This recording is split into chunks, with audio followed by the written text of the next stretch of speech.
Irmãos, boa noite. Boa noite. Que a paz do nosso Senhor e Salvador Jesus Cristo esteja em nossos corações, Amém. nossa vida. É um prazer estar aqui com os irmãos essa noite. Amém. E antes da gente dar início, na verdade é um estudo que nós vamos ter hoje, né? Isso. Vamos estudar. Verdade. Não vai ser efetivamente uma pregação, uma mensagem, né? Vai ser um estudo que faremos. Mas antes da gente dar início a esse estudo, vamos fazer uma breve oração. Amém. Senhor Deus, nós te agradecemos por estarmos aqui no primeiro dia da semana Obrigado, Senhor. para cultuar, louvar e engrandecer o teu santo e poderoso nome, porque só tu, Senhor, és merecedor de toda a honra, de toda a glória e de todo o louvor. Amém. Querido Deus, sabemos que somos um pequeno povo e sabemos que a maior parte da população desse mundo está entregue nas mãos do teu e do nosso inimigo. Mas, apesar de sermos pequenos, somos fortes porque a nossa força vem de ti. Amém. Por isso nós te pedimos, Senhor, que no momento em que nós estamos vivendo, próximo à volta do teu Filho Jesus, que o Senhor nos faça cada dia mais missionários. Assim seja. E aprendendo, possamos estar aptos a ensinar. E assim, Deus querido, levar a mensagem de salvação a todas as pessoas com quem nós entrarmos em comunhão. Nós te pedimos por Ele, o nosso Salvador, que seja conosco no estudo de hoje. Amém. Amém.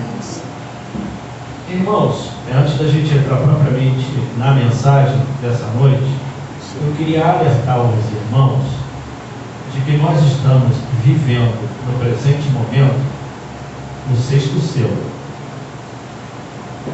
Ok? As estrelas ou os meteoros já caíram, o sol já escureceu, o grande terremoto de Lisboa, que matou muitas pessoas na Europa, já ocorreu, assim como também a primeira besta já sofreu a ferida de morte que está sendo curada. Então está faltando só a abertura do sétimo selo. E nós estamos vendo para onde o mundo está caminhando. Não pensem que nós teremos dias fáceis daqui para frente. Serão cada vez mais difíceis. Mas se nós estivermos agarrados à mão do nosso Salvador, pedindo a Ele todos os dias e todos os momentos que permita com que nós andemos com Ele, porque Ele quer muito andar conosco, nós seremos vitoriosos. Não abaixe a guarda. Jesus está voltando. Amém. Bem, como eu disse no início, nós vamos hoje estudar. Nós vamos ter aproximadamente umas 27 passagens bíblicas para ler. Amém. Mas como eu sou um irmão amigo, como eu tenho na minha família predominantemente mais mulheres do que homens, e as mulheres são muito mais precavidas do que o homem, eu vou ajudar vocês com todas as passagens bíblicas aqui. Amém. Então você não precisa pegar a Bíblia, porque a Bíblia já vai estar aqui Para ganhar tempo. para você, para a gente ganhar tempo. Eu coloquei uma linguagem atual para que a gente possa entender, porque algumas palavras, até a gente procurar no Google, não mais no dicionário, Sim. vai demorar um pouco. Então, peço aqui o meu irmão Marcelo, que distribua, eu fiz 20. Então, tem aí à vontade e vai sobrar para os nossos outros irmãos.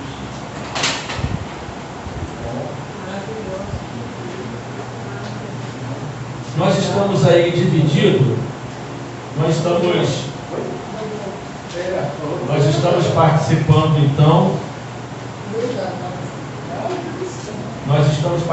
então do estudo da Trindade, que é das 28 doutrinas adventistas, a segunda, que fala sobre a Trindade. Temos aí Na primeira parte, o conhecimento de Deus. Na segunda parte, a existência de Deus. Na terceira, os nomes de Deus. Na quarta, a atividade de Deus, as atividades de Deus. Na quinta, a soberania de Deus. E na sexta e última, dinamismo interno da divindade de Deus. Nós vamos entender tudo isso, vamos ler aqui e vamos comentar e ler também as passagens. Amém? Sim. Posso começar? Pode. Ah, tá bom. Então, eu vou esperar para a sua esposa voltar. Acho que ela vai demorar, né? Ah, é. Você foi. Ela está aí fora? Deixa eu ver. Ah, tá legal. Tá ok. Obrigado. Olha, levem essa folha para casa, Sim. estudem, leiam. São passagens importantes para que a gente possa também saber quando perguntarem a respeito da Trindade. Porque nós acreditamos na Trindade, amém? Então, nós temos aqui conhecimento, que é a primeira parte que eu falei lá, o conhecimento de Deus. As teorias que explicam ou definem a Deus e os argumentos que tentam provar ou negar a sua existência constituem evidências de que a sabedoria humana é insuficiente para penetrar no terreno divino. E é muito bom que nós entendamos isso aqui pelo seguinte: a maior parte das pessoas que se perderam no dilúvio, foi porque acompanhou mentes extremamente prodigiosas, homens inteligentíssimos, que viviam, que eram proeminentes acima, né? Que eram proeminentes na sociedade da época. Então eles falavam: olha, não, Deus não vai destruir o mundo, não, que é isso? A natureza tão bela como essa, como Deus faria alguma coisa assim? Entendem? E por que eu estou falando isso? Porque o que acontece hoje é a mesma coisa. Cientistas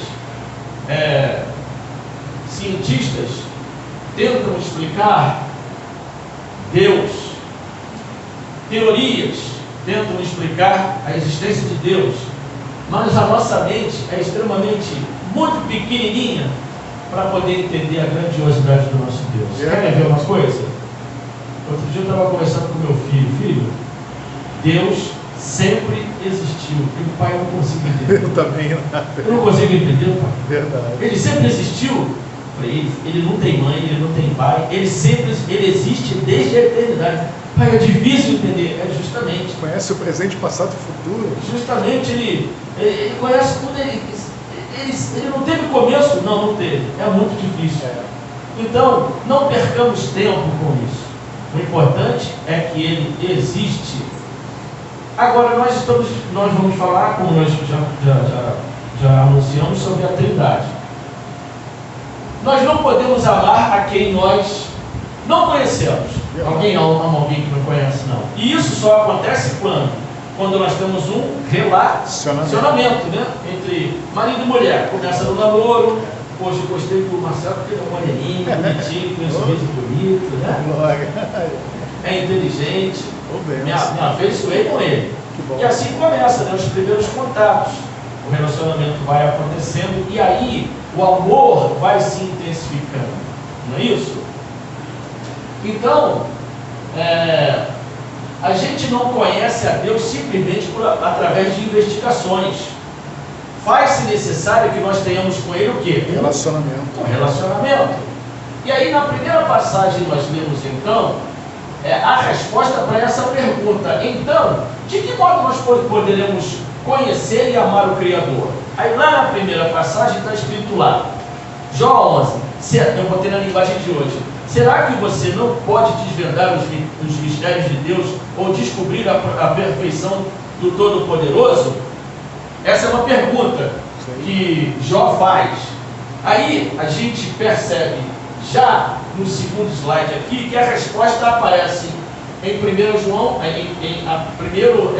João 17,3, que diz lá, olha: e a vida eterna é essa, que conheçam a Ti, o único Deus verdadeiro, e a Jesus Cristo a quem enviaste. Opa, então a gente já teve aqui o norte. Olha, para eu conhecer a Deus, eu preciso ter com Ele o quê? Conhecer Jesus. Porque nele tem a vida eterna. Amém. E aí lá em 1 João 5,20, ele acaba de responder à pergunta que Jó fez. Também sabemos que o Filho de Deus já veio e nos tem dado entendimento para reconhecermos aquele que é o verdadeiro. E nós estamos naquele que é o verdadeiro, em seu Filho, Jesus Cristo. Este é o verdadeiro Deus e a vida eterna. Tanto é que ele disse: eu sou o caminho, a verdade e a vida. Então, Jesus nos faz conhecer quem é Deus. Amém. E aqui nós vimos, também sabemos que o Filho de Deus, se ele fala Filho de Deus, é porque ele tem o quê? Um Pai. Então nós já vemos aí duas pessoas da Trindade: o Filho E o Pai. e o Pai. Amém? Amém. Ok. Esse é o conhecimento de Deus e a chave para a vida eterna. Conhecer Jesus Cristo. Porque Jesus Cristo veio justamente dar a conhecer sobre Deus. Amém. Então, o conhecimento dele, a verdadeira compreensão de Deus é mais um assunto do coração do que do cérebro. Nós precisamos sentir, porque alguém aqui já viu a Deus? Não. Mas você sabe que ele existe, você sente ele. Sim. Quando ele te responde uma oração, quando ele faz um milagre na sua vida, porque o fato de você acordar todos os dias já é um milagre. Verdade. Não é verdade? Então, deve-se permitir ampla entrada ao Espírito Santo e manifestar a plena disposição de aceitar a vontade de Deus. Vamos ler Mateus 11, 27 e depois 5, 8, que está logo abaixo. Mateus 11, 27 diz assim: tudo me foi entregue por quem? Por meu Pai. Ninguém conhece o Filho A não ser quem? O Pai. E ninguém conhece o Pai a não ser quem? O Filho. E aquele a quem o Filho quiser Revelar. revelar. Louvado seja o nome do Senhor. Amém. Porque Jesus Cristo revelou o Pai a nós. Eu passei a conhecer a Trindade quando eu conheci Jesus. Amém. Porque quem veio do Espiritismo, quem veio do Catolicismo, a gente não tem muito isso, né? Um estudo mais profundo, vamos dizer assim. Sim. E Mateus 5,8 diz assim: bem-aventurados os limpos de coração, porque verão A Deus. Olha aí o coração entrando novamente. Aqueles que são puros nos seus pensamentos, desejosos de fazer coisas boas e nobres, e precisa de Deus para isso. Porque o nosso coração é mau. Entretanto, quando Deus encontra no nosso coração, na nossa vida, na nossa alma, maneiras de fazer o bem ao outro através de nós, Deus está nos usando. Então isso é um bom sinal. Então, nós entendemos aqui agora o conhecimento de Deus, que é a primeira parte do nosso estudo, conhecimento de Deus. Sim. Então, descrentes não poderão, portanto, obter genuíno conhecimento de Deus. Por quê? Ali já responde: são descrentes, não acreditam. Sabe por quê? Às vezes querem ser igual a Tomé, só acredito Vendo. e às vezes até Deus aparece para eles, porque sabe que eles têm um bom coração, que eles só precisam de Cristo aparecer, como apareceu para o Guilherme Esteves, para ele poder realmente passar a seguir os caminhos do Senhor. Amém. Agora, a existência de Deus. Evidências podem ser obtidas tanto a partir da criação quanto da Bíblia. Amém? Amém. Bem, vamos ver a evidência de Deus na criação. Deus revelou sua existência a todos os seres humanos através da natureza. Vamos ver lá na Romanos 20. Salmo 19, 1. Esse salmo acho que eu não coloquei. Você pode ler aí para mim? Posso. Salmo 19, 1. Os céus proclamam a glória de Deus e o firmamento anuncia as obras das suas mãos. Amém. Amém. Eu também. Agora Romanos 20.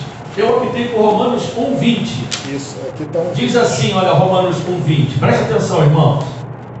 Porque os atributos invisíveis de Deus, isto é, o seu eterno poder e a sua divindade, claramente se reconhecem desde a criação do mundo, sendo percebidos por meio das coisas que Deus fez. Por isso, os seres humanos são o quê? Indesculpáveis. Vamos prestar atenção nessa passagem aqui? Sim. Olha só, olha o que Deus diz através da sua palavra. Porque os atributos de Deus, tudo que Ele é e o que Ele faz, invisíveis, isto é, seu eterno poder e divindade, claramente se reconhecem. Aí você pergunta, como? Você pergunta o texto, como a gente reconhece? Desde a criação do mundo, sendo percebido por meio de coisas que Deus fez. E aí você para e olha, o que Ele fez? O céu, a lua, as estrelas, o mar e tudo que nele há, as montanhas, as belezas da natureza, o João de Barro fazendo a sua própria casa, um passarinho fazendo a sua própria casa. Ele sabe a direção do vento, ele sabe como posicionar a sua casa na árvore, de forma que o vento pode bater, mas a casa dele não cai. Amém. Enquanto homens fazem as suas casas e ela vem abaixo. Verdade. Não é verdade? Então a gente vê que maravilha. Por exemplo, a formiga, quando está se preparando para hibernar, é no verão que ela se prepara para o inverno, sabia? Então, outro dia eu estava na praça vendo milhares de formigas, só que ordenadas, irmãos. Uma fileira ia entrando no buraquinho lá, casinha, e a outra fileira ia saindo carregando alguma coisa. Uma vinha entrando trazendo folhinhas, pedacinho de folha, e outras iam saindo com pedacinho de pedra. Então eles estavam preparando o lugar para receber o alimento que teria, não é verdade? Olha a mão de Deus aí. Olha a mão de Deus aí. E aí você presta atenção. O que diz na parte final? Por isso, os seres humanos são o quê? Indesculpáveis. Por que eles são indesculpáveis, irmãos? Por achar que isso tudo é obra da evolução. No fundo, eles sabem que isso não é nem por causa, desculpe discordar, mas não é nem por isso. É porque, empiricamente, dentro deles, eles sabem que existe um ser superior, ainda que isso seja subjetivo. Ainda que seja subjetivo. Que ele acorde, vai para o trabalho, o sol. Uma hora ele vai parar. As estrelas. Olha que beleza o pôr do sol. O ocaso do sol no outono. Vai todo mundo lá para o Leblon e sobe lá nas pedras. E quando o sol se põe, todo mundo bate palma. Ali na Urca também fica uma galera vendo o pôr do sol. Deus está comunicando a sua existência para eles. Então eles são indesculpáveis porque eles não vão poder dizer: não, eu não sabia que existia Deus. Como não? Como não? Eles falam que isso tudo é feito de um bom. Mas está aqui, olha, eles não terão desculpas. No juízo não terão desculpas. Vão se perder porque no fundo querem. Continuando. Então na natureza nós já vimos. E na experiência humana? Como Deus mostra as suas evidências? Está lá em Romanos 2, 14 e 15, quando diz assim: quando, pois, os gentios ou os mundanos, que não têm lei, fazem por natureza o que a lei ordena, eles se tornam lei para si mesmos. Olha só como é que esse versículo completa o outro. Porque no fundo, a lei está empírica. Ele sabe que pegar um biscoito do mercado e botar na bolsa É errado. Tanto é que ele coloca na bolsa, ele não sai com ele na mão sem pagar. Correto? Então vamos continuar. Então, quando, pois, os gentios que não têm lei, porque eles não obedecem, mas por natureza, o que a lei ordena, eles se tornam lei para si mesmos, embora não tenham lei, não tenham a lei. Estes mostram a obra da lei gravada no seu coração. Ou seja, Deus coloca isso, entendeu? O que é confirmado pela consciência deles e pelos seus pensamentos conflitantes, que às vezes os acusam e às vezes os defendem. Eles ficam naquele negócio: estou certo, não estou errado. E fica naquela luta entre si, a natureza carnal e a natureza espiritual. Então, não tem desculpa. E Deus se revela através disso, através da natureza, da experiência humana. Você vê Estão entendendo até aqui, irmãos? A terra fica suspensa no nada. Oi? A terra fica suspensa no nada. Justamente. Oi? Deixa eu falar, tudo bem. Oi? Eu sei que Deus colocaria a lei no nosso coração. Mas isso tudo, muitas pessoas não ficam indecisas por causa da lei aqui do mundo, porque daí no mundo também você não pode roubar, não pode matar. Mas a lei do mundo é a cópia da lei de Deus. Quem criou não matarás e não roubarás? Isso veio de quem? Deus.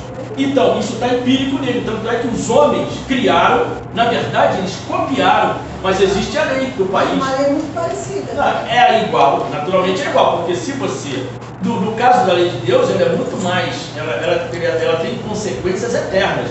Porque se Cristo não tivesse morrido por você, no primeiro ato de pecado que você cometeu, você já morreria. No caso do homem, não, você vai preso, fica lá 10, 15, 20 anos preso, o que também acaba sendo uma morte.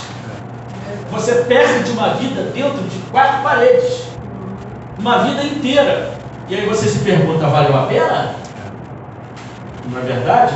Então, o que Deus se revela aqui na experiência humana, colocando a lei dentro de nós.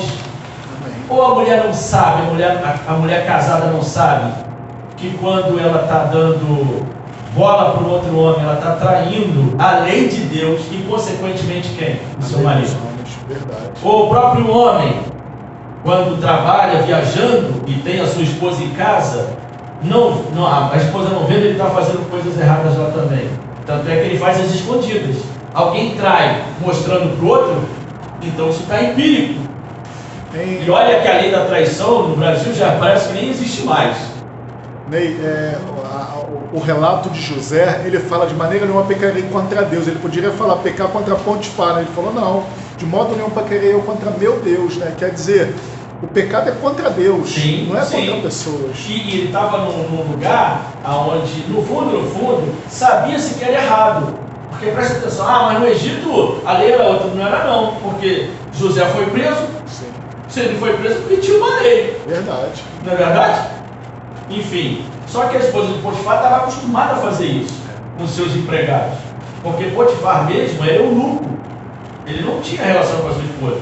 Então ela já estava acostumada a fazer isso. E de repente eu penso que José foi preso, porque no fundo, Potifar sabia, conhecia o caráter daquele jovem. E sabia que ele não faria isso, ele conhecia a esposa muito bem.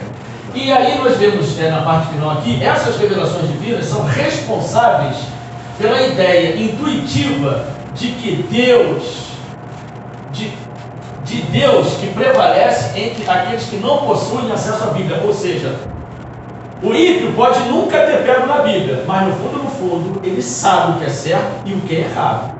Por isso que eles serão indesculpáveis. Entenderam, irmãos? Entendeu, irmão? Serão indesculpáveis. Todo mundo sabe quando está fazendo alguma coisa que não deve fazer. E outra coisa também, na questão da criação, lá no Gênesis 1 diz, no princípio criou Deus os céus e a terra. Você vê aqui a preocupação de Deus querer explicar como ele criou, da forma como ele criou. Ele não perde tempo com isso. Verdade. Creia você ou não, ele criou. Aceite você ou não, ele fez. E aí, cabe a cada um de nós decidirmos. Vou acreditar e vou seguir esse Deus. Ou então, não, eu prefiro acreditar na evolução. Vai, no final a gente vai ver onde vai dar. Verdade. Agora nós vamos para... Escondi aqui o passador. Já vou levar esse cuidado. Nós vamos agora para evidências de Deus nas Escrituras. Nós vimos a existência de Deus na criação e na natureza humana. Agora vamos ver a existência de Deus nas Escrituras. A Bíblia, eu já até adiantei ali. Não prova a existência. A Bíblia não prova a existência de Deus, ela assume que assim ocorre. O texto inicial das Escrituras declara: no princípio criou Deus os céus e a terra. Aqui Deus é descrito como criador, sustentador e legislador de toda a criação. Então vamos lá.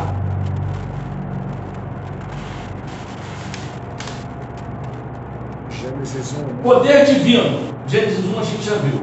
Vamos agora a evidência das Escrituras. Eu coloquei? Acho que não. Colocou Gênesis 1. Nós já vimos. Gênesis 1. Deixa eu ver se aqui que é o nome de Deus. Isso, aqui. A gente já considerou o assunto anterior. Sim.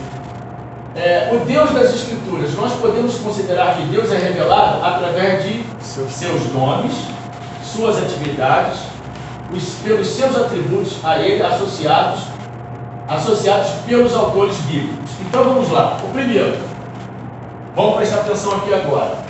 Os nomes de Deus revelam o seu caráter, natureza e qualidades. Elohim, Deus, revela o seu divino poder.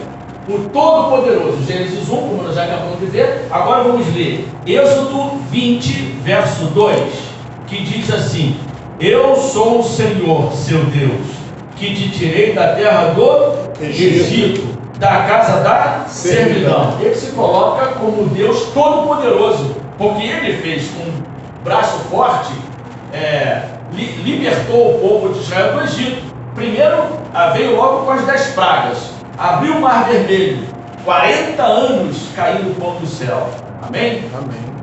Agora vamos para o status divino, aqui embaixo, aonde o status divino de Deus, ou seja, o nome com o status divino de Deus. Elohim, Altíssimo, ou El Elohim, que focalizam o exaltado status divino de Deus. Gênesis 14, de 18 a 20, diz lá, Gênesis 14, de 18 a 20, e Melquisedeque, rei de Salém, trouxe pão e vinho. Ele era sacerdote de quem, irmãos? De Deus Altíssimo. De Deus Altíssimo. Divino. Ele abençoou Abraão e disse: Abraão, seja abençoado pelo Deus Altíssimo, que criou o quê? Os céus e a terra. E bendito seja o Deus Altíssimo, que entregou os seus adversários em tuas mãos, na mão de Abraão. E Abraão deu a Melquisedeque o quê? O dízimo de tudo. Então nós vimos aqui o status divino de Deus. O próprio Melquisedeque diz: o Deus poderoso e divino e forte. Altíssimo. Também vemos Deus, Adonai, o Senhor retrata a Deus como o legislador poderoso. Ele legisla. Vamos lá em Isaías 6:1, que diz assim: no ano da morte do rei quem? Uzias. Eu vi o Senhor assentado aonde? Sobre um alto e sublime trono. E as águas de suas vestes enchiam o quê? O templo. Onde ele estava? Sentado, julgando, legislando. Então, apresenta o Senhor como o legislador poderoso. E por último nós temos Yahvé, Jeová ou Senhor. Ele salienta a fidelidade e a graça de Deus na manutenção do conserto dele. Nós vemos isso, ou seja, na fidelidade e na graça mantenedora. Nós vemos isso lá em Oséias 12, 5 e 6, quando diz assim: o Senhor, o Deus aonde? Dos exércitos. O Senhor é o seu nome. Quando você volte, quanto a você, volte para o seu Deus, siga o amor e a justiça, e espere sempre no seu Deus. Seu Deus. Fidelidade e graça. Amém. Ele mantém isso. Então ele está dizendo para a gente aqui, olha, o Senhor é o Deus dos exércitos. O Senhor é o seu nome. Quanto a você ou quanto a nós, volte para o seu Deus. Siga o amor e a justiça, porque ele é amor e ele é justiça. A gente fala, Deus é amor, mas ele também é o quê? Justiça. Ele é justiça. E espere sempre no seu Deus. Esperemos sempre no nosso Deus, porque ele é um Deus que mantém a sua fidelidade, mantém a sua graça. Amém. Na nossa vida. Amém? Está tudo sendo explico, está tudo entendido até aqui, irmão? Se tiver dúvida, vamos perguntar. Está com dúvida, irmão? Tranquilo? Esse foi o terceiro, a terceira parte do nosso estudo. A próxima, atividades de Deus. Ali, olha. O Deus das Escrituras. Vamos ver as atividades dele. Os autores bíblicos se ocupam mais em descrever o que Deus faz do que em dizer o que Ele é. Então nós temos aí Deus como Criador.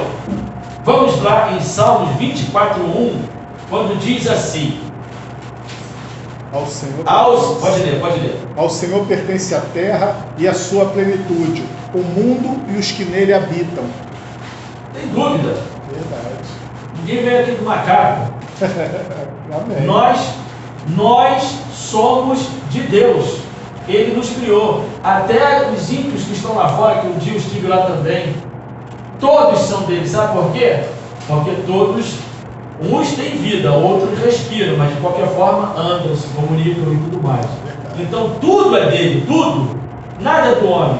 E às vezes a gente vê o homem brigando e matando um outro por terra, por nada, não é? Por nada. Verdade. Nós temos também, os escritores, temos Deus como o sustentador do mundo. Sim. Vamos lá em Hebreus 1, verso 3. E diz assim: o Filho, que é o resplendor da glória de Deus e a expressão exata do seu ser, sustentando todas as coisas pela sua palavra poderosa, depois de ter feito a purificação dos pecados, assentou-se à direita da majestade, aonde? Nas alturas. Então ele é o sustentador do mundo. Ele mantém o mar no seu limite. Todo dia o sol aparece e se põe, as estrelas vêm. Todos os dias nós levantamos, respiramos para um novo dia. O milagre da vida, né? Ele nos sustenta. A semente, olha, tudo. O sustentador, você mesmo acabou de dizer, né?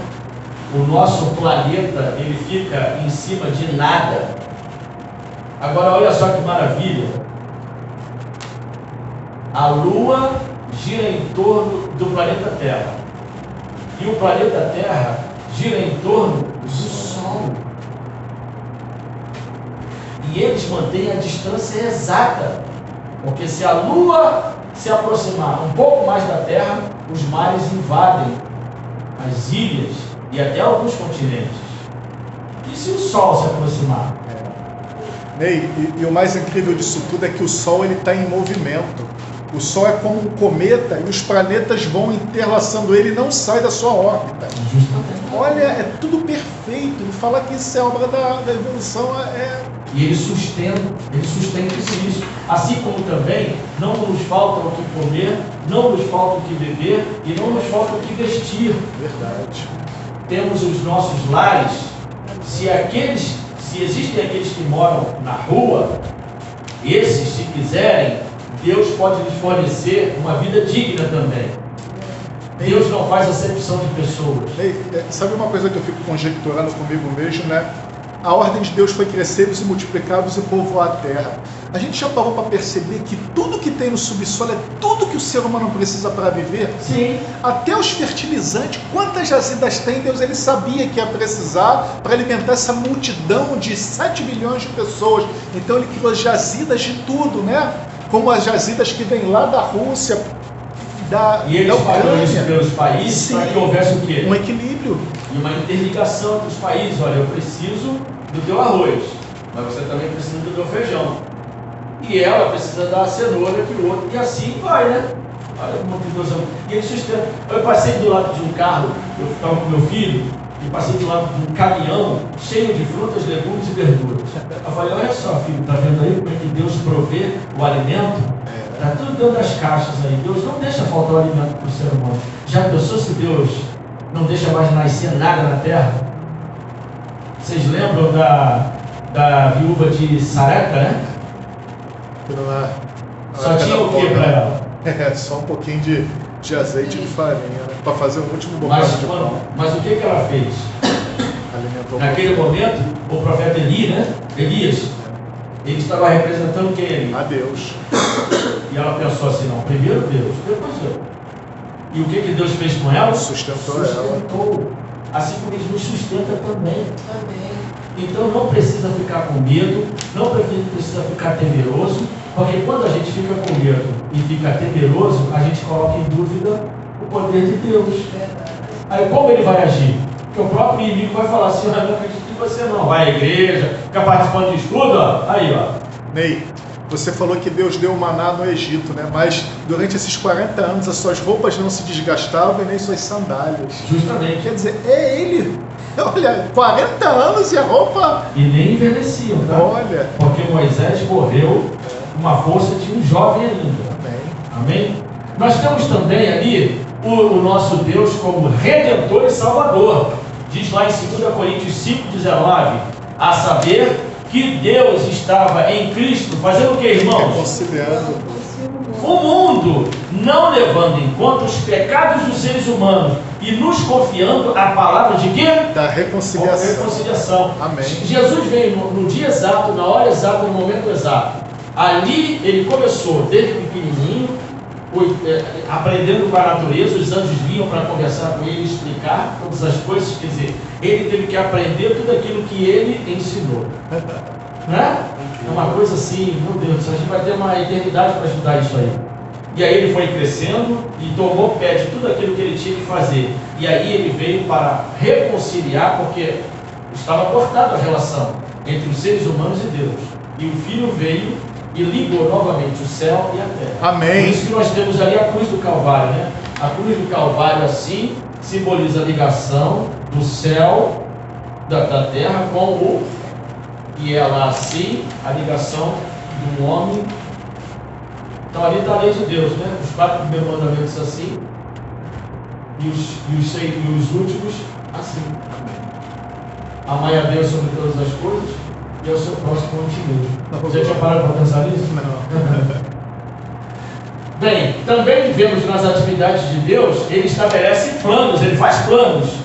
Vamos ver lá em Isaías 46, 11.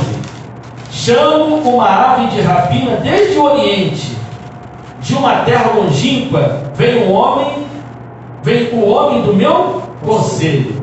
Eu disse e também cumprirei. Fiz este plano e também o executarei. Olha só, irmãos, preste atenção. Deus tem um plano na vida de cada um de nós, porque cada um de nós temos vidas diferentes, problemas diferentes, provações diferentes, e Ele sabe como provar cada um de nós. Por isso, Ele cria planos, e todos esses planos têm um único objetivo: nos salvar. Se Deus, para te salvar, irmão, tiver que quebrar você todinha, Ele vai quebrar, mas Ele vai te reconstruir. Lembra daquele eu quero ser, Senhor amado, como um vaso na mão do oleiro, quebra a minha vida e faz-a de novo. Eu quero ser um vaso novo. Nós só conseguimos ser um vaso novo nas mãos do nosso Salvador. Amém. Então, se Ele tiver que quebrar, Ele vai quebrar, mas por uma justa causa, te salvar. Amém. Você quer ver Jesus no céu? Ele quer muito mais do que nós. Ele quer nos abraçar, só que Ele não pode fazer isso agora. Se Ele aparecer na nossa frente, a gente vira pó, a gente se desintegra. Por isso que o nosso corpo vai precisar passar por quê? Por um milagre. Ele vai ter que ser glorificado, porque a emoção vai ser tão grande que esse coraçãozinho aqui não vai aguentar. É infarto na hora. Verdade. Não? Amém. Então Ele quer muito ter esse encontro conosco. Cabe a nós, Ele vai dando força todo dia, nos sustentando, mostrando que Ele está do nosso lado, enfim. Então, agora nós vamos ver as predições. Deus também trabalha com predições. Onde é que eu vou pegar uma coisa? É assim mesmo. As predições. Está lá, está ali, ó, a passagem está ali, Isaías 46, 10, que diz assim: desde o princípio anuncio o que há de acontecer, e desde a antiguidade revela as coisas que ainda não sucederam. Eu digo, o meu conselho permanecerá em pé, e farei a minha vontade. Olha só, irmãos, quem manda no mundo é Deus e acabou. Verdade. Não tem Estados Unidos, não tem Rússia, não tem Brasil, não tem Bolsonaro, não tem Lula, não tem ninguém. Quem manda no mundo é Deus. Ele deixa as coisas acontecer. Ele só avisa pra gente. O que ele fez no Apocalipse? Meus filhos, vocês querem conhecer como é que vai ser o fim do mundo? Como é que vai ser todas as coisas? E que eu vou voltar? Então estude o Apocalipse. Mas o Apocalipse é complicado. Não é nada, porque a própria Bíblia resolve todos os enigmas que estão ali. Intérprete, né? Porque mar não é mar, mulher não é mulher e terra não é terra. Ah, então o que é? Estuda e você vai descobrir. Eu acabei de falar para vocês em Apocalipse 6 que nós estamos vivendo o quê? O sexto selo. O sexto selo. Já vai acabar o mundo e todas as coisas. Mas o que ele faz? Ele revela para nós o que vai acontecer. Todos nós adventistas já sabemos que vai ter uma perseguição. E essa perseguição está se aproximando. Já sabemos da onde veio o problema, que vai ser o ecossistema. Porque o mundo precisa de um dia de guarda. Porque olha, na pandemia, até o Rio Veneza ficou clarinho. A Baía de Guanabara voltou a ter a cor de antigamente, porque foram 2 anos sem jogar dejetos na Baía de Guanabara. Olha como é que ficou. Então nós precisamos desse dia. Está começando. Isso está assim, debaixo dos nossos olhos. Então Deus já avisa. O que Deus não faz é mudar o curso da história. Ele só diz o que vai acontecer. Agora, Ele pode mudar o curso da minha história se eu quiser. Eu quero ser salvo. O que eu preciso fazer? Ora, crer em Jesus, siga os caminhos dele e estará salvo você E a sua casa. Simples assim. E sabe como é que a gente se apaixona e passa a amar cada vez mais Jesus? Vivendo com Ele diariamente. E vivendo com Jesus, a gente vive com o Pai e o Espírito Santo. Porque o que diz a Bíblia? Que quando Ele venceu, subiu ao céu e sentou aonde? A destra de Deus. À destra de Deus, do Pai. E à esquerda? Não tinha ninguém? Estava vazio. Por quê? É o Espírito Santo que está fazendo o trabalho aqui na Terra. Sabiam disso? Sim. Ok? A gente vai ver mais na frente a função de cada um na nossa salvação. Amém. Vamos lá. Ele faz também, ele concede as promessas. Concede as promessas. Ainda lá nas atividades de Deus. Sim.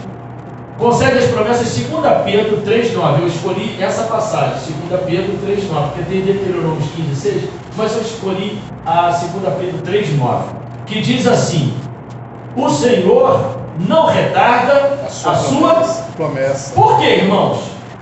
Porque ainda alguns. Porque alguns ainda julgam ela o quê? Demorada. Pelo contrário, Ele é paciente com todos. Por quê? Não querendo que ninguém pereça. Mas que todos cheguem o quê? Ao arrependimento. Deus quer a salvação de todo mundo. Então ele diz o quê? Ele concede as promessas. Se você quer ser salvo, eu posso te dar a salvação. E Jesus já poderia ter vindo, né? Sim, sem dúvida nenhuma. Por isso que diz lá em Mateus 25 que ele tardando o noivo, né? Isso. Essa tardança é por amor a nós, porque só a igreja não está preparada. É verdade. Eu lendo Apocalipse 19, 7, 8 diz que a sua noiva se aprontou.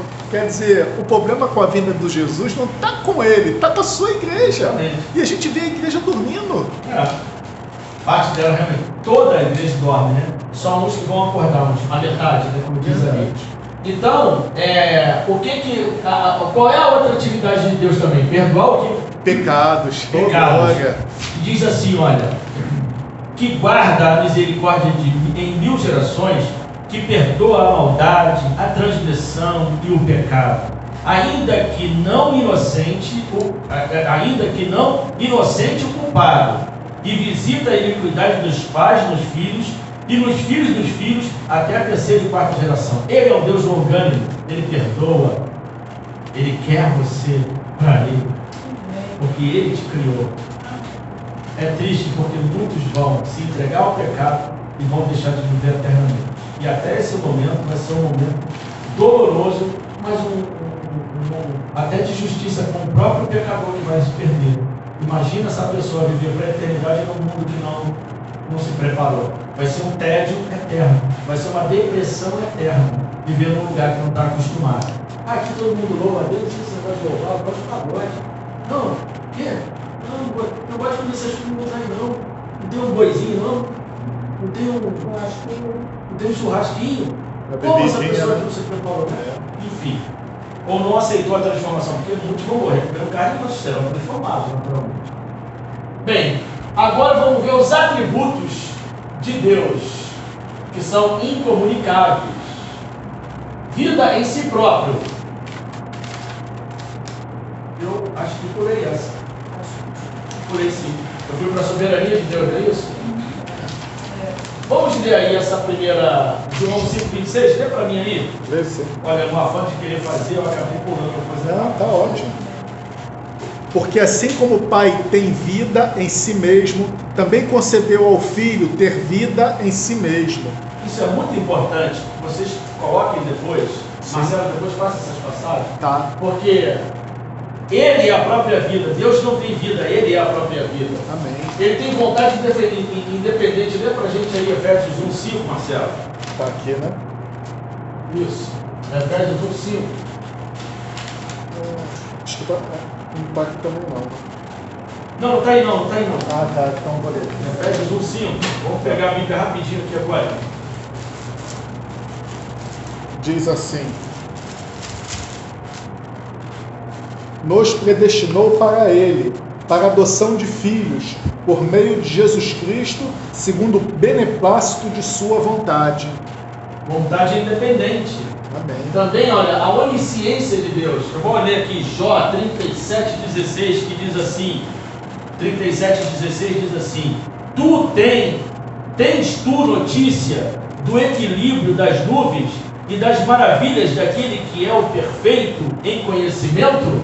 A onisciência dele, ele tudo sabe, ele tudo vê. Jó, é isso?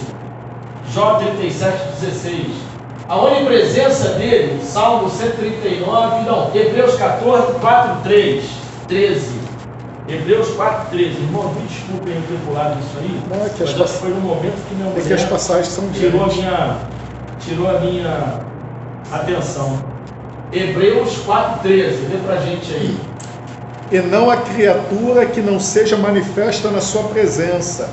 Pelo contrário, todas as coisas estão descobertas e patentes aos olhos daquele a quem temos de prestar conta. Onipresença. Aonde você estiver, o que você estiver fazendo, Deus está presente, Deus sabe. Olha só daí, pelo contrário, todas as coisas estão descobertas e patentes aos seus olhos daquele a quem temos de prestar contas. Olha, nada escapa.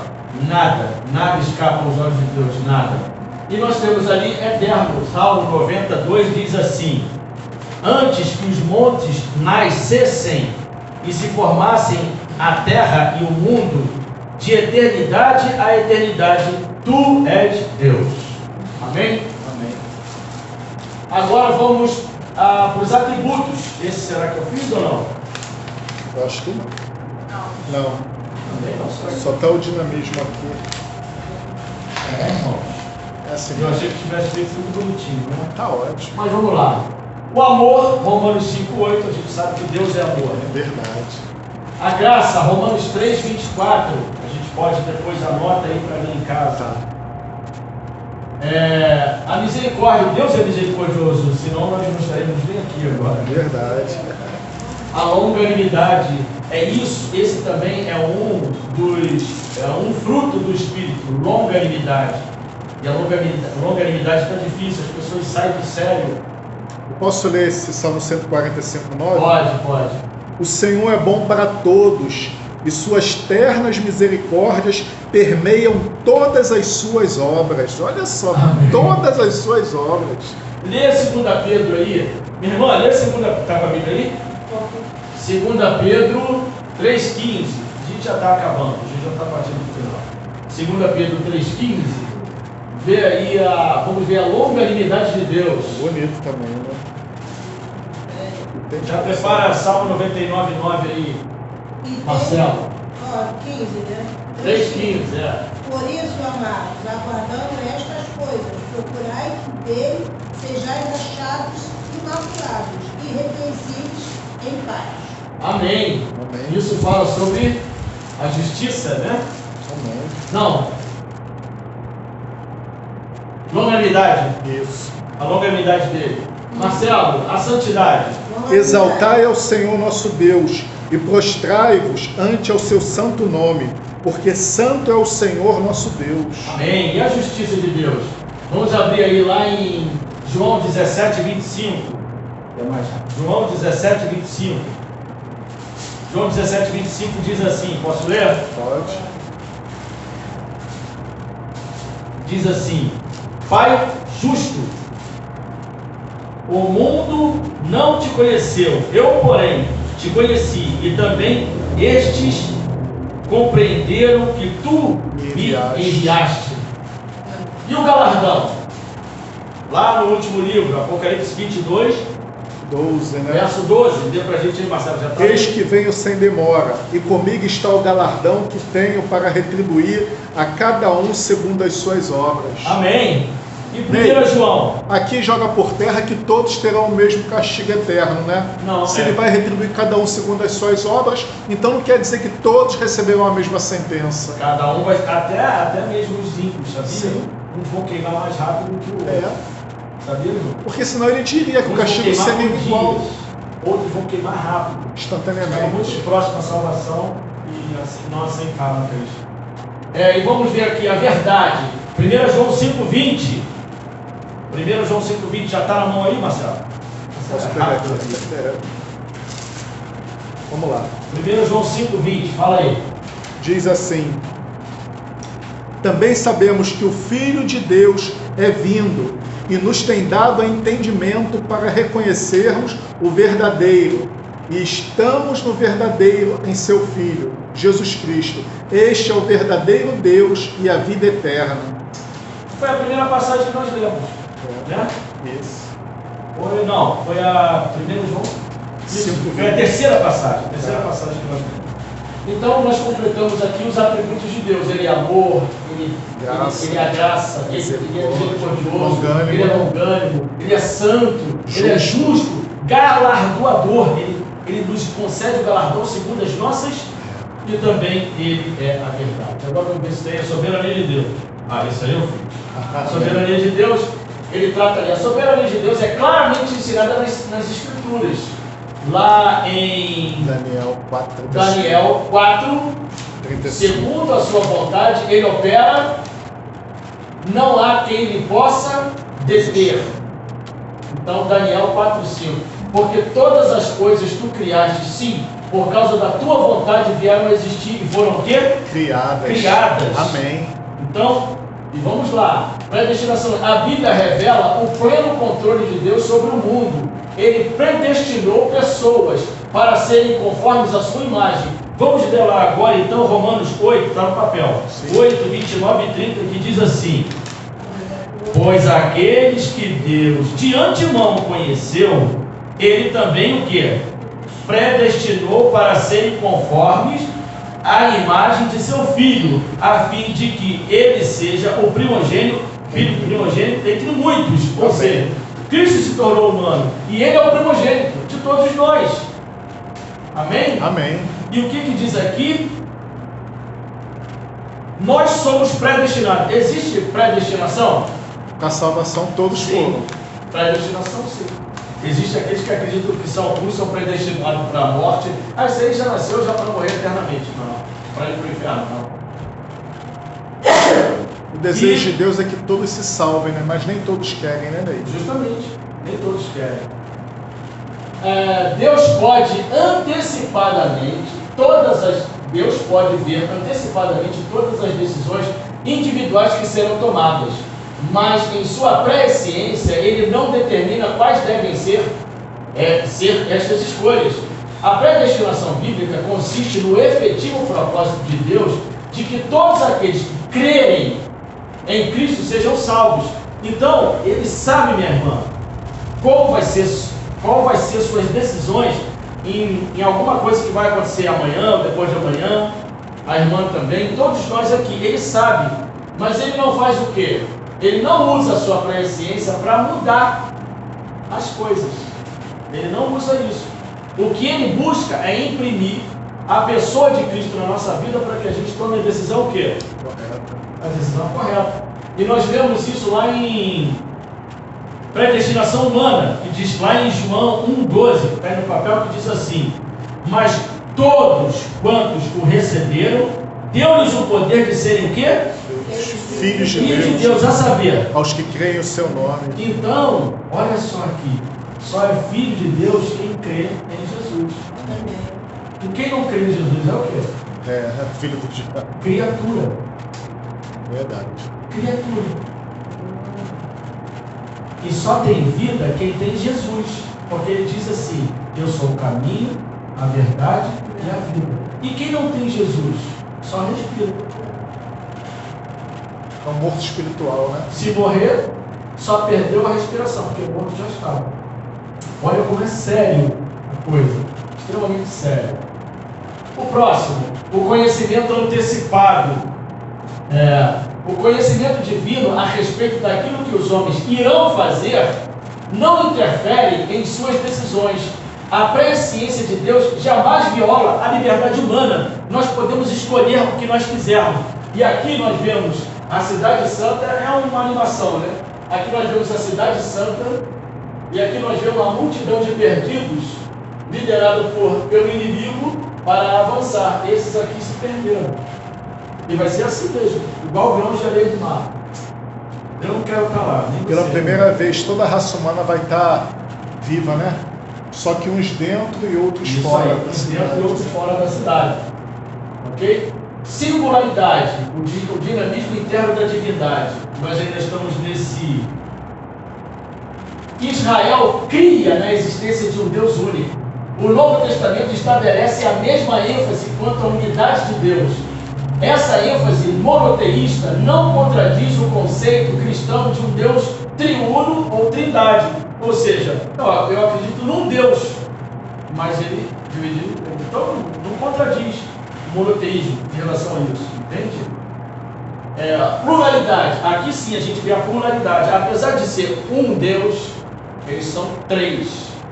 Aqui a gente vê a pluralidade. Embora o Antigo Testamento não ensine explicitamente que Deus é triuno, ele faz uma alusão à pluralidade interna da divindade. Vamos lá em Gênesis 1, 26. Está aí no papel também.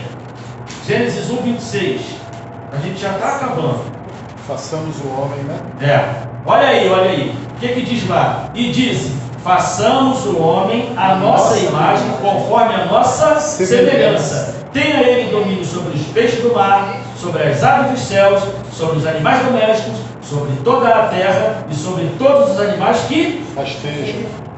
E tem uma outra passagem também que diz assim: venha, desçamos para ver o que os homens estão fazendo lá na Torre de Babel. Isso. Então aqui, subjetivamente, você vê o que? A pluralidade. Mais de um, né? Se Deus fala vamos, é porque tem mais de um, não é isso? Então ali você vê a pluralidade implícita nessa passagem.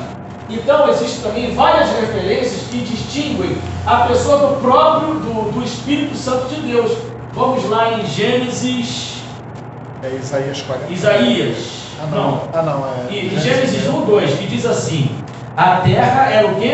Sem forma e vazia. Havia o que, irmãos? Trevas sobre a face do abismo. E o Espírito de Deus se movia sobre as olha aí a terceira pessoa da Trindade aparecendo.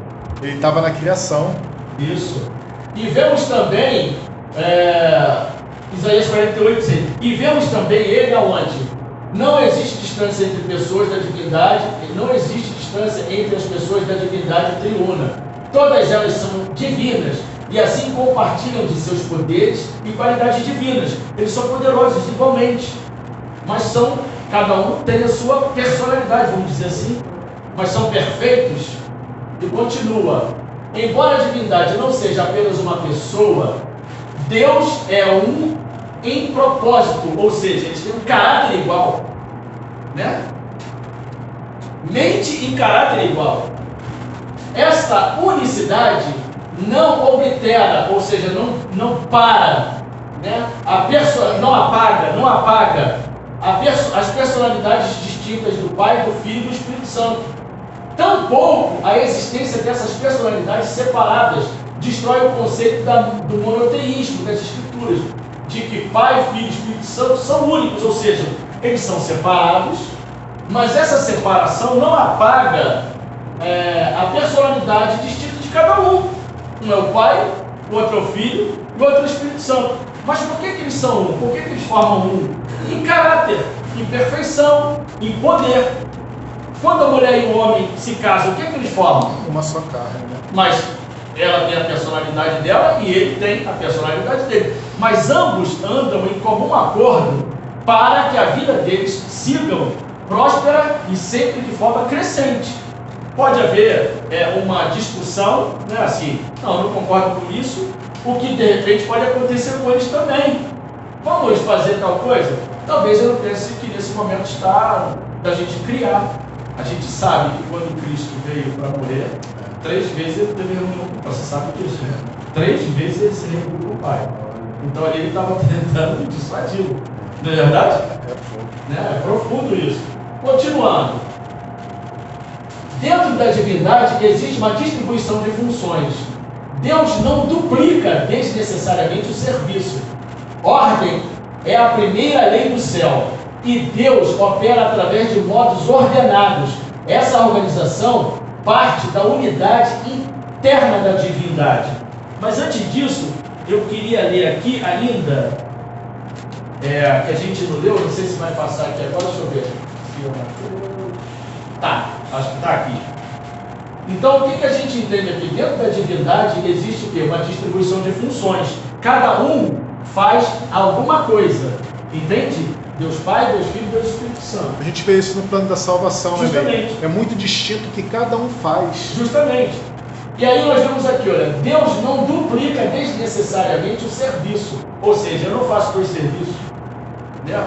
O Deus Filho não faz 2 serviços. Não duplica desnecessariamente. Ordem é a primeira lei do céu, deveria ser na igreja e na nossa casa também. E Deus opera através de modos ordenados, retilíneos, não equilibra para a esquerda nem para a direita.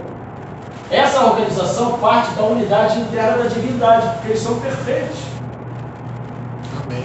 E aqui, deixa eu ver se é isso. O relacionamento, o pai parece atuar como fonte. Nessa divisão de tarefas, o pai parece atuar como uma fonte, o filho como mediador e o Espírito Santo como o atualizador ou o aplicador. Isso pode ser visto na encarnação de Jesus. Vamos ver lá. João 3,16 é conhecido, né? Porque Deus amou o mundo de tal maneira. Porque Deus amou o mundo de tal maneira que deu o seu Filho unigênito, para que todo aquele que lê não pereça, mas tenha a vida eterna. Essa pluralidade eu coloquei aqui. Não está aqui. Não está aqui. Gênesis. Assim, nós façamos o homem à imagem como a nossa semelhança.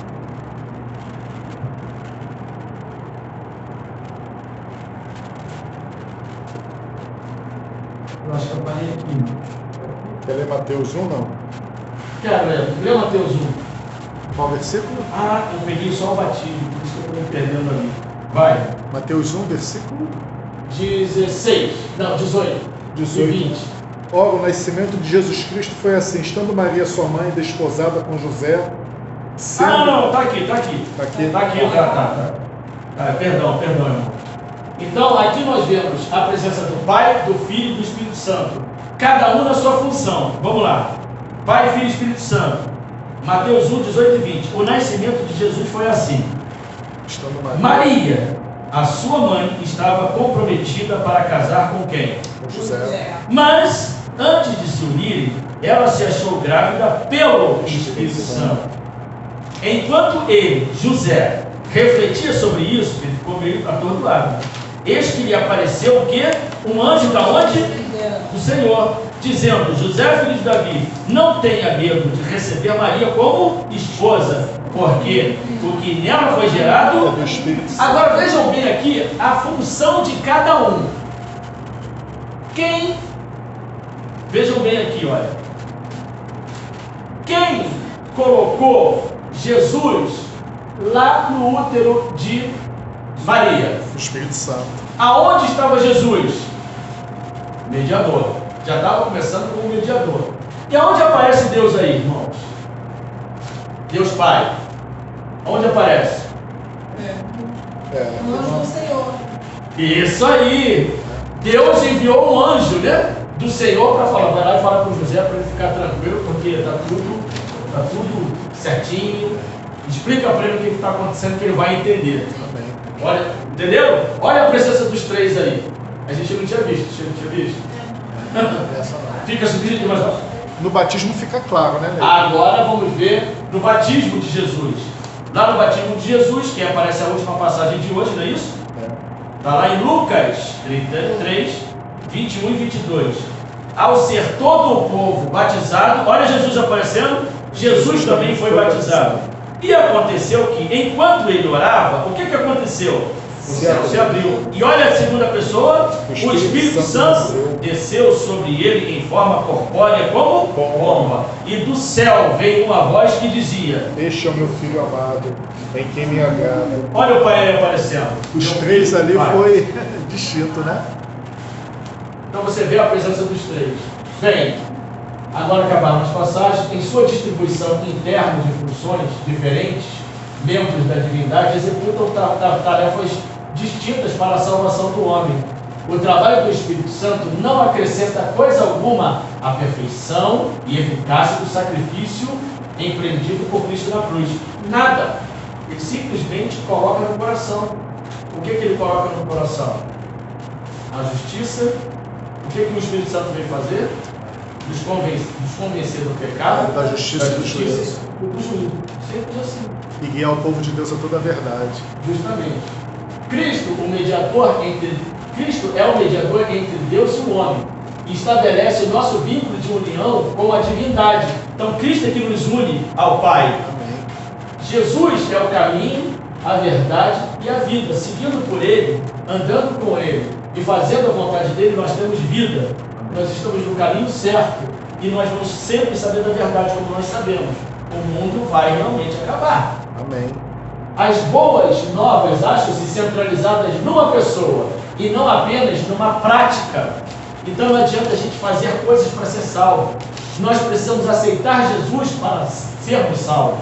Não adianta sair dando esmola, fazendo, vou botar um caminhão cheio de bolsa de alimento e vou sair dando. Isso não vai te salvar.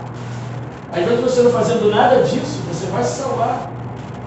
Mas Deus te faz encher o caminhão. É diferente, entendeu? Você não tem que fazer para ter. Você tem que crer para conseguir Jesus Cristo, a salvação. E continua. Tem a ver, as boas novas acham-se centralizadas numa pessoa e não apenas numa prática. Não apenas, mas tem que ter duas práticas. Tem a ver com o relacionamento, não apenas com regras, pois o cristianismo é Cristo. Amém. Simples assim. Ficou claro? Que você mais alguma coisa? Tem. Aí assim, essa é a última. Na cruz, a Trindade demonstrou a maior revelação do seu altruísmo, da sua entrega, da sua abnegação.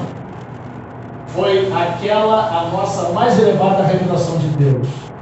Da cruz de Deus proclamou o amorável convite que nos dirige. Devemos reconciliar-nos. E a paz de Deus, que excede todo o entendimento, guardará os nossos corações e as nossas mentes em Cristo Jesus. Amém. Irmão, me perdoe ter algumas passagens aqui, foi ótimo. mas guarda, dá para a gente ter uma ideia. Tá bom? Já são 8h15, vamos ficar em pé. Vamos. Para que a gente possa pedir o Marcelo, por favor. Não, faço sim. Faz a oração final, por favor. Obrigado, meu querido. Vamos falar com Deus. Bendito Deus, amado Criador, mais uma vez estamos aqui para estudar a Tua Palavra. Redescobrir, Pai querido, essas verdades preciosas, que são importantíssimas, Pai querido, a respeito da Trindade. Deus Pai com a sua função, Deus o Filho também com a sua, e Deus Espírito Santo, que atua entre nós, distribuindo os dons, convencendo o mundo do pecado, da justiça e do juízo e guiando o povo de Deus a toda a verdade. Pai querido, que tudo que foi falado aqui, que a sua igreja possa em casa estudar. Amém. Para que essas verdades fiquem bem claras em sua mente. Dá-nos a tua bênção, leva-nos para casa em paz e em segurança, na certeza de que o Senhor nos guardará com seus preciosos e santos anjos. Dai-nos a tua bênção, dai-nos uma semana feliz, é o que te pedimos em nome de Cristo Jesus, nosso Senhor. Amém.